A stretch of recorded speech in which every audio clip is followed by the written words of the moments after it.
I want to talk to you about the last days of a marriage. The reason we're including this is because we believe these events to be connected to the insanity of the walkers that happened on May 10th, 2018, which happened almost a year after the Shenandoah Incident. But before we get to that, we have to talk about the Oyelos. So far as any of us can tell, this may be the first time any signs of what happened with the walkers on May 10th occurred. John and Marion Oyelo have been married for 38 years. They lived on the southwestern coast of Block Island since 1988. Marion came into some family money after her grandfather passed away, and she decided to leave her job as a Walmart store manager. Can't say I blame her. It wasn't exactly enough to retire early, but it was enough to do something different, to take a risk. She didn't even know her grandfather had the kind of money he did.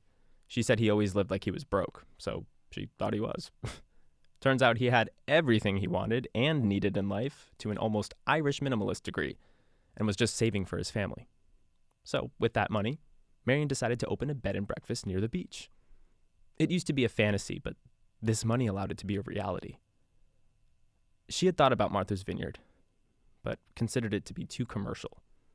And so she looked at Nantucket, but John had an old flame that lived there that Marion despised, so she ruled that out. That left Block Island, where they spent their 5th wedding anniversary. John left his job as a Boston tax assessor, which he was all too happy to do. He'd always say it was more stressful than he was comfortable with anyway, and took a job at the Block Island Chamber of Commerce. They opened the Blueberry Fields Bed and Breakfast, which a lot of us locals always found funny because there were never any blueberries on the property. Marion liked it because it sounded quaint. So they lived there alone for a while, before adopting their dog Athena. They had no children. Marion had survived ovarian cancer, but at an unfortunate cost. They bought a piece of property with 2 small homes on it that belonged to a farm. But business wasn't great, and the owners needed to subdivide. This was perfect for the Oyelos. 1 house to live in and 1 house to work in. They had a fairly successful first 2 years. In 1991, after Hurricane Bob hit the island, it destroyed one of the other B&Bs. And rather than rebuild, the owners decided to collect the insurance money and invest in a hotel in Providence. After that, the Oyelos went from doing decently to doing pretty damn good. 1 less B&B was good for business. Although John was restricted in what he could and couldn't do to promote his business, as an employee of the Chamber of Commerce, he would often find ways around it. The open land on their property was a perfect event space. Level, near a shady grove, and easy access to a beach where you could watch the sunset over water. Not a common sight on the eastern seaboard, outside of a few other islands, the Cape and Florida. They'd volunteer their property to be used for events like concerts and a small farmer's market, which was all fine because the town wasn't paying one of its own employees for use of his private property. Marion would set up a little table with pamphlets for the B&B right at the entrance, so you couldn't avoid her if you tried. And believe me, people would try. Not because she was unpleasant, but because she was very vocal, which can happen when you're happy and full of energy. Must be nice. Eventually, the annual Island Music Festival would be held on their property, and the B&B was home to a lot of the bands that came through, including Chicago, Blues Traveler, Shania Twain, Fastball, Weird Al, who never played, by the way, just attended, and Hootie and the Blowfish, to name a few. Marion struck up a rather odd friendship with Darius Rucker after his second stay in the B&B. They'd send each other barbecue and grilling recipes, and in the summer of 2002, he was the head judge of a cooking contest on the island. Why, you might ask? Because Marion asked him to do it. I should take this time to note that the Oyelos are partly responsible for the station's success, by the way. Not just because John had helped the station become the advertising venue it is today, but because Marion would convince the musicians in the festival to come by the station for interviews and giveaways. Kate Virtue, the other station host, was lucky enough to interview all the people that Marion sent our way. It was before my time here. I'm not going to get into it now, but I'll have to let Kate tell you about the time she and Sheryl Crow got into a shouting match over what I'm told was about pizza toppings. She and Sheryl haven't spoken since. The island doesn't talk about pineapple the same way anymore. Anyway, back to the Oyelos. They were some of the most likable people on the island, and some of the most well-known, which made what happened less private than it should have been, and an assault that led to more questions than answers. The following accounts were relayed to us by Marion herself via phone during our research, with some nudging from Detective Summers. On the morning of April 28th, less than a month before the Shenandoah incident, both John and Marion woke up with slight migraines. They used to get them every so often in Boston if they slept without any ventilation at night, but since moving to the island, they've kept either a fan on or the window slightly open in the summer. They had the window open the night before to let the ocean air in, so Marion attributed the headaches to the Cabernet they had with dinner. She shook her migraine off pretty easily, but John's lasted the better part of the day. He took some Excedrin around lunch, and it relieved some of the pain. The next day, John woke up with another migraine. Marion took him to the clinic to see Dr. Line, and she prescribed some medication to help. When we got home, John took a nap while I worked in the garden. He woke up about 3 hours later, just in time for dinner, of course. Of course. How did he feel? Fine. The medication worked. We ate dinner, took Athena out for a walk so she could piddle, came home, and caught up on some reading. Anything good? I was reading Guns, Germs, and Steel by Jared Diamond, feeding my history obsession, and John was reading Meg McIntosh. Meg McIntosh? Children's books, like Nancy Drew. The author was from Foster and stayed at the B&B every summer. Last year, she left us a set of all the books, and John's taste has always been eclectic. He'd read Tolstoy one week, and the next moved on to Harry Potter, not even in the right order. He knew Dumbledore died before Sirius Black even escaped Azkaban. Didn't bother him, though. You're a fan, I take it. Yeah, which is why I was upset he was reading them out of order. So what happened that night? I thought it was funny at the time. Odd, but funny. He was sleepwalking. He would talk in his sleep sometimes, but this was new. I thought he just got up to go to the bathroom, but instead, he stood up and sort of wobbled in place. Wobbled? Swaying, but with a little more, I don't know, intent? Does that sound right? Kind of like a little dance. So what did you do? Well, I knew not to wake him up, so I just followed him to make sure he was okay. Honestly, I thought I might have laughed loud enough to wake him.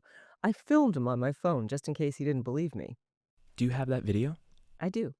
Can you please send it to me? Sure. Oh, if you're comfortable with that. No, of course, it's fine. So how long did he walk for? I think maybe 10 minutes, but I'm not sure.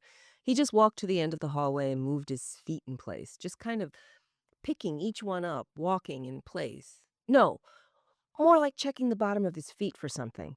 But he didn't look down or anything. Like he was walking through a mud puddle or? Yeah, a lot like that, actually. And then he just went back to bed? Almost. After a while of swaying, he turned around and walked back slower than before, running his hand on the wall. For balance? Or? He wasn't leaning on it, just touching it. When he got back to the room, I guided him to bed and he stayed asleep. The next morning, I asked him if he remembered sleepwalking. Naturally, he said he didn't believe me, and then I showed him the video. He stopped taking the pills. Did it do anything? Well, the migraine stopped. And the sleepwalking? At first.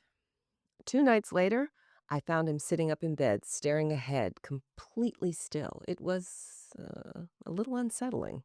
And then? I put my hands on his chest and back and slowly helped him back down to the mattress. I didn't sleep the rest of the night, though. Something was off. He wasn't well. And if he was sick at his age, well, you never know. I'm a worrier, but I know my husband. This wasn't a gradual change that happens as you get older. This was something fast, too new all at once. So we spent the next day with Dr. Line, and she thought maybe it was just exhaustion, but she ran some tests anyway, put him through the MRI, did some blood work. All clear. That must have been a relief. In a way. It wasn't cancer or anything, thank God. But something was wrong. Did he still? Yeah, almost every night. But after a few nights, it stopped being just sleepwalking. What do you mean? After the tests with Dr. Line, it was maybe another 4 or 5 days before he did it again. It was a little after 2 a.m., and I heard knocking. I thought maybe he went outside, woke up, and realized he'd locked himself out. But instead, I find him sitting in the middle of the living room floor, knocking on the hardwood. Of the floor? Just knocking on it. Athena was laying down next to him. I took the risk of waking him up and just held his hands. He stopped knocking, but then leaned forward, and I swear he tried smelling me. Wait, really? I mean, that's what it seemed like. I heard him move air through his nose, but I don't know for sure. After that, he stood where he was, didn't move at all. I left him for a minute to close the window he left open, and when I came back, he was sitting on the ground. I thought he woke up to play with Athena, but she was still a few feet away. When I moved towards him, he started talking to me. So again, for a second, I thought he was awake. What did he say? At first, something about being thirsty. So I asked him if he wanted some water, and he said, "Water back to me." Twice, just repeating himself. So I brought him a glass, but he didn't take it. Instead, he just asked me, "Tell me." And I didn't hear the rest. It was too low. And that's when I realized he was still sleeping. I said he already knows all about me, and I helped him to his feet with little resistance. He wobbled forward a bit, and when he leaned back, he woke up. Was he okay? For a second or two, he was definitely out of it. A little shocked, but I think because he knew he was sleepwalking, he figured out pretty quickly. Then just back to bed. The next night, he's in the goddamn kitchen sleep eating. Is that a thing? Apparently. He didn't swallow anything from what I could tell. It just fell out of his mouth. And Athena normally eats whatever food falls on the floor, but she wasn't now. I think she was just as curious as I was. Again, I figured I'd bring him back to bed and then clean up. When I got about a foot away from him, he freaking smelled me again. And this time, get this, he goes back to bed himself. At least he's being helpful. Well, he didn't clean up his mess, so I'm not sure how helpful he was being. If he slept-walked the next few nights, I'm not sure because nothing woke me up. But then on Sunday morning, I wake up and find a mess in the living room. Athena? Oh, no, definitely not the dog. Half the books we have are off the shelves and thrown all over the place, and there's a puddle of urine on the ground. And John comes in from the kitchen asking what happened. Oh, I was livid. He knew how angry I was, and from that, he figured out pretty quickly I didn't make this mess, which means he made it. And that's when I saw his pants, about the same time he felt them, wet, running all the way down his leg.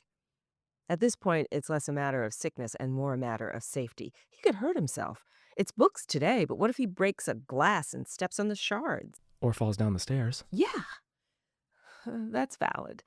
But it became pretty apparent early on that he mastered the art of sleepwalking up and down stairs, so I wasn't too worried about that. I guess I still should have been. I don't know. But the look on his face, it broke my heart. He couldn't stop doing this, and he knew it. I could see that this man I've known and loved for most of my life was starting to feel helpless and scared. I've only seen him feel helpless once, when we were out on the water in our friend's boat and they let us use it for one day and the engine died. We couldn't see the shore and it turns out the friggin' radio didn't work. So we were drifting for hours. I knew someone would come looking because they knew we were supposed to be back. But John gave in to his paranoia a little bit that day and he started to have a panic attack. I've never seen him like that before and I haven't since. But I remembered that look, and here it was again. So, back to Dr. Line. Turns out there isn't much you can do for some sleepwalking cases other than cope. So, I coped with the sleepwalking, the sleep talking, the sleep reading, the sleep... Hey, excuse me. Sleep reading? Oh, yeah. Is that a thing? I didn't think he was actually reading because he's just turning pages every few seconds, but he was. He finished his Meg McIntosh books and my Jared Diamond book literally in his sleep and remembered what he read. Are you sure? I mean, I know. Okay. How long did that go on for?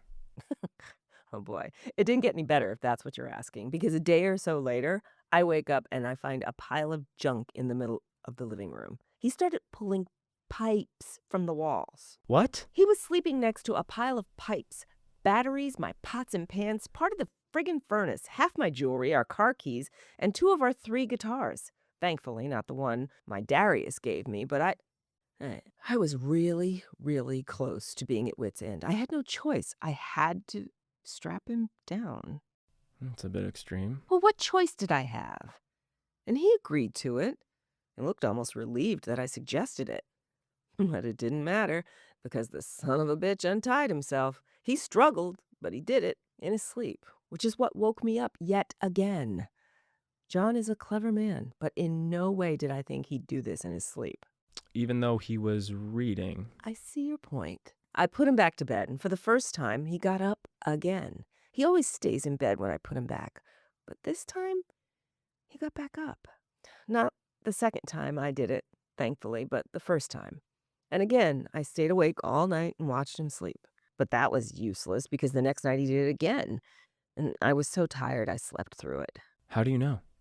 Because the police brought him and Athena back to me in the morning, soaked. They found him dancing along the beach at Great Salt Pond. Dancing? Yeah, I think maybe his wobbling again from the first night. Maybe. Athena was with him, and for some reason, he was carrying batteries, and all the stuff he'd made a mess with the other night was piled up again. Not as big a mess, but a mess. And his car keys were gone. Did he drive? Oh, Jesus, no. His car was still in the driveway. Officer Watts stayed with us until the ambulance came. It became apparent, though, that this wasn't the first time he was going out of the house at night. Watts told me he saw him out on his patrol a few nights before, but assumed he was just out for a late-night walk. This was the first time he came back wet, though. John had some minor hypothermia, but that was it. That was beyond the pale for both of us. I'm sorry. I hadn't slept well in weeks. His safety was at risk, and he was destroying the house. His friends at the chamber heard about it, so 2 of them, Alan and Carol, came by to check on us. If they came at any other time, I'd have just brushed it off, but I didn't care anymore. I told them everything. How'd they take it? I never knew the amount of support we had in our lives, but I think that's just because we've never had to ask for it. They were so understanding and so kind. They offered to stay a few nights to let me catch up on sleep, keep an eye on him at night. I don't know if you've ever been in a situation that might need that kind of thing, but it's a kind of offer you hear and don't even think about. You just say, yes, every part of me accepted it. John accepted it. He knew I needed some time. The next night, John slept in our room, and I slept in one of the guest rooms, and Carol stayed up in the living room with some coffee. At about 2 or so, Alan and his husband came by and switched shifts. When I woke up, it was boiling in the house. They had the heat up to about 80. They were freezing all night and kept having to turn it up. And I couldn't even be angry given what they did for me. And oh my God, the food. They had breakfast made for me when I got into the kitchen, and I just about cried. John was already halfway through his omelet, and Brian, Alan's husband, was a baker. Not professionally, just as a hobby, but let me tell you, he could have been a pro. He made the most wonderful pull-apart muffins or cinnamon rolls. I don't know. Whatever they were the best part of my day. We really needed it. How was John the night before? Brian and Alan found him in the bathroom, staring into the toilet, and guided him back to bed. That was it. How did you sleep? Great.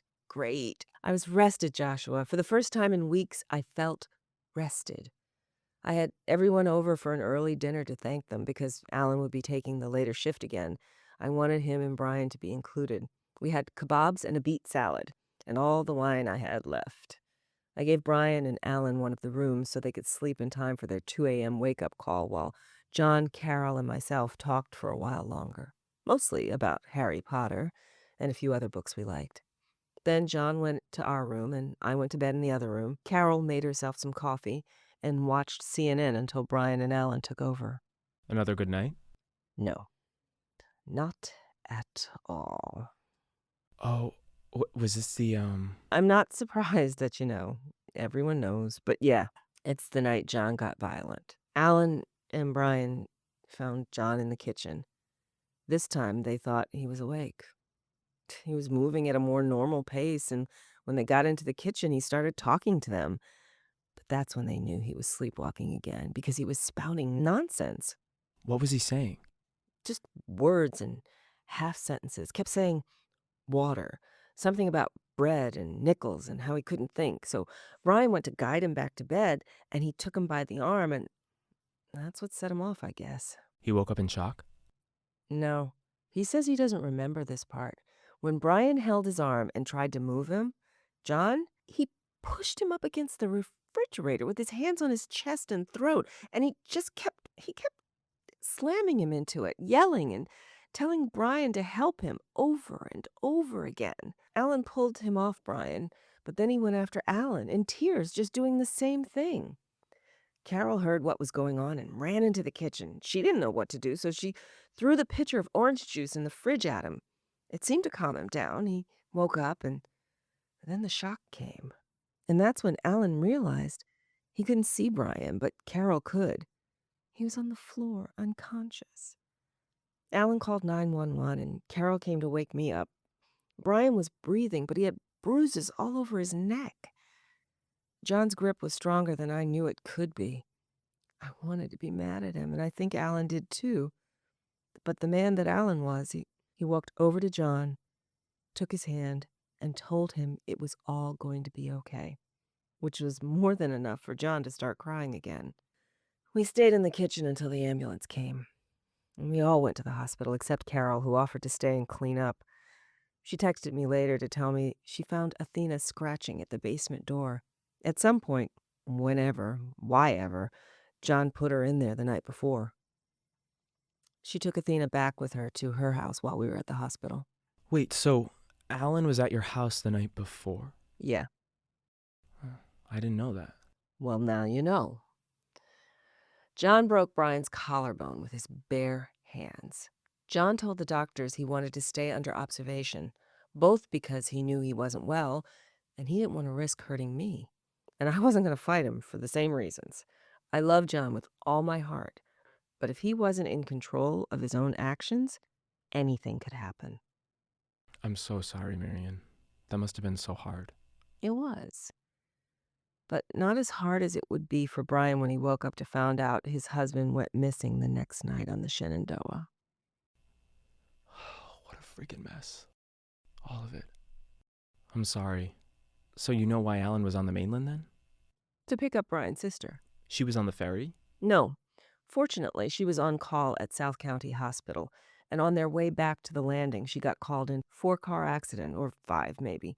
When Brian found out, he said it was a drunk driver that saved his sister's life, if you can believe it. I can believe a lot of things these days. How's Brian now? Like everyone else. Affected, confused, hurt, in pain. But he's more hopeful than a lot of other people I know. He thinks they might all still be out there somewhere. Hey, maybe they are. Maybe. And how's John? He's actually doing okay. He stayed in the hospital under observation for 3 days. He was fine. The 18th was the last night he did any sleepwalking, but after the next night, well, I think the whole island hasn't been sleeping well. That's for sure. And his migraines? Also better. He's not 100% though. He's still uneasy. What he did to Brian, he can't get past it. He's being too hard on himself. He wasn't in control. That's my point for all of this, talking to you, to let you know, and whoever else looks at this record, that he wasn't in control, that he was someone else or somewhere else. Thank you. I don't think anyone could blame him, though. And if Brian and Alan forgave him... Brian calls to check on him every day, and he checks in on Brian. They've been looking after each other. I'm hoping they can help each other through it. Me too. Thanks, Marion. Thank you, Josh. After the Shenandoah incident, Marion and John Oyelo opened up their B&B to anyone willing to help in the search for the missing. They continue to be a supportive influence in our community, and we love them. This has been The Ferry, a production of the LittleFire Podcast Network, in association with Tongal. The Ferry is edited by Seth Marquis.